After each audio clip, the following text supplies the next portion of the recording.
The One Light Challenge. Part 1. The Architecture of Shadow.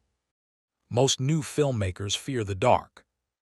They spend their limited budgets on massive light panels, trying to recreate the midday sun inside a bedroom. They flood their scenes with light until every shadow is gone, and in doing so, they kill the cinema. But here we don't fear the shadow. We will use it as a building material. Welcome to the One Light Challenge. The premise is simple: one location, one light source, one camera. We are going to explore 3 distinct story ideas, and I'm going to show you how moving that single light by just 30 degrees doesn't just change the exposure. It changes the mood, and even the genre. Stop thinking about lighting a scene. Start thinking about sculpting the void. Part 2. The Blueprint, the 3-point standard. Before we dismantle the rules, we have to acknowledge the blueprint. In traditional cinema, we are taught the 3-point lighting setup, based on a key light, a fill light, and a backlight. It is the safe way to light a subject, designed to create a clean, professional, and commercial look. First, there is the key light. This is your primary source, usually placed at a 45-degree angle from the camera.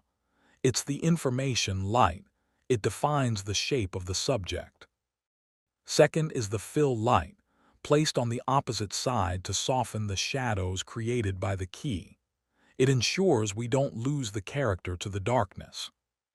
Finally, there is the backlight, or the rim light, which hits the back of the subject's head and shoulders to separate them from the background. The 3-point setup is efficient, it's reliable, and for our purposes, it's often incredibly boring. It's designed to eliminate mystery. But when you are a solo filmmaker producing fictional work, mystery is oftentimes your primary currency.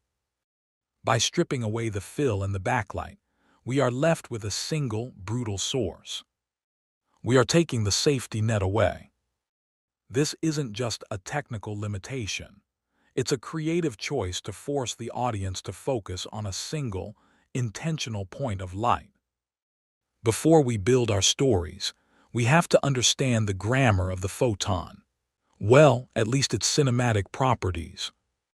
In cinematography, light has 3 properties that dictate the emotional response of the audience: direction, quality, and contrast. Direction tells the audience where to look, and more importantly, what to hide. Front lighting is the light of information. It's flat, honest, and often boring. Side lighting is the light of drama. It reveals texture and depth. Backlighting is the light of mystery. It reduces a human being to a silhouette, an archetype. Quality refers to the hardness or softness of the shadow. A hard light, like a bare bulb, creates sharp, aggressive edges. It feels clinical, harsh, and dangerous. A soft light bounced off a wall or through a silk is the light of dreams and romance. Finally, contrast is the ratio between the light and the dark. High contrast is the language of film noir and thrillers. Low contrast is the language of sitcoms and commercials. As a solo filmmaker, your light is your brush. Let's see what we can paint. Part 3. Exploring film ideas from lighting techniques. Idea 1. The Interrogation. Genre: thriller. The idea: a character sits at a desk, staring at a document they were never meant to see.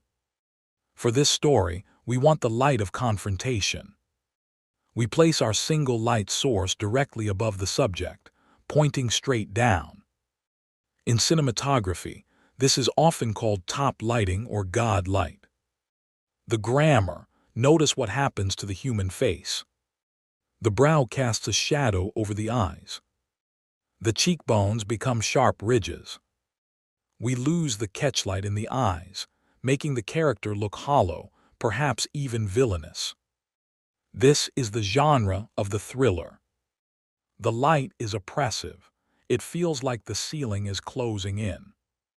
By keeping the rest of the room in total darkness, extreme high contrast, we tell the audience that the world outside this desk does not exist. There is only the character and the secret they are holding. The light isn't illuminating the room, it's pinning the character to the chair. Idea 2, the midnight visitor. Genre horror. The idea: someone is standing outside the bedroom door. You are in bed and you can only see the sliver of light beneath the frame. For this, we move the light from the ceiling to the floor. We are using underlighting, also known as campfire lighting. The grammar: in nature, light almost never comes from the ground.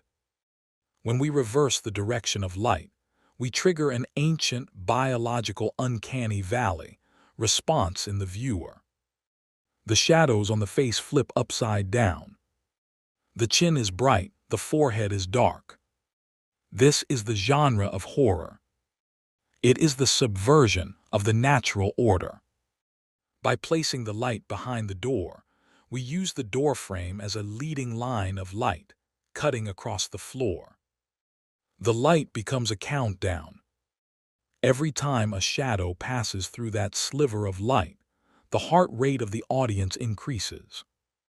We aren't showing the monster. We are showing the effect of the monster on the light. Idea 3, the last memory. Genre drama noir.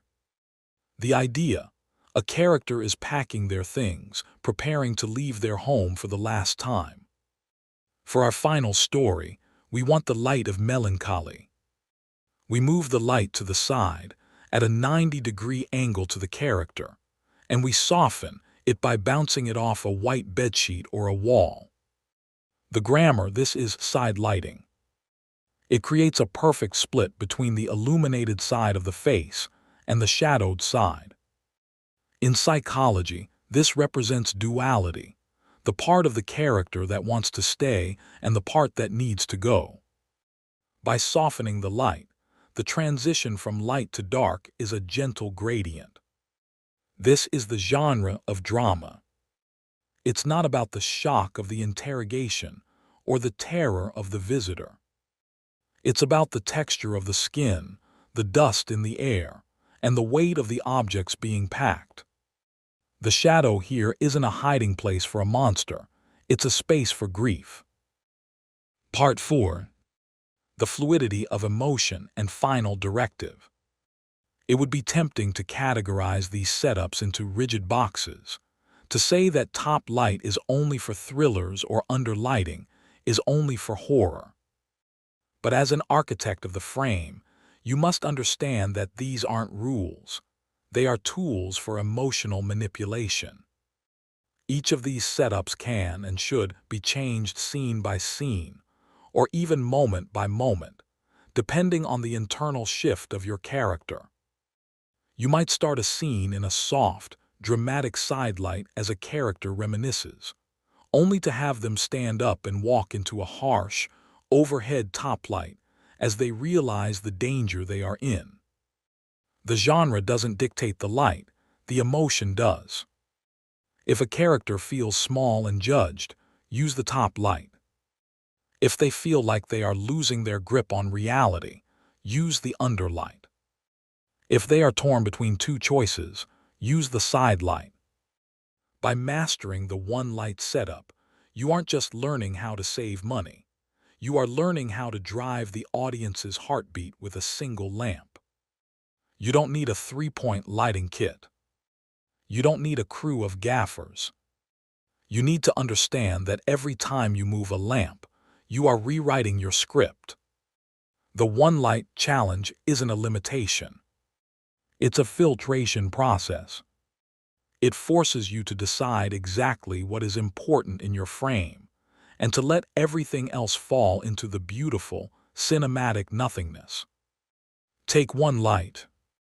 Pick one of these 3 genres. Move the lamp until the shadows tell the truth.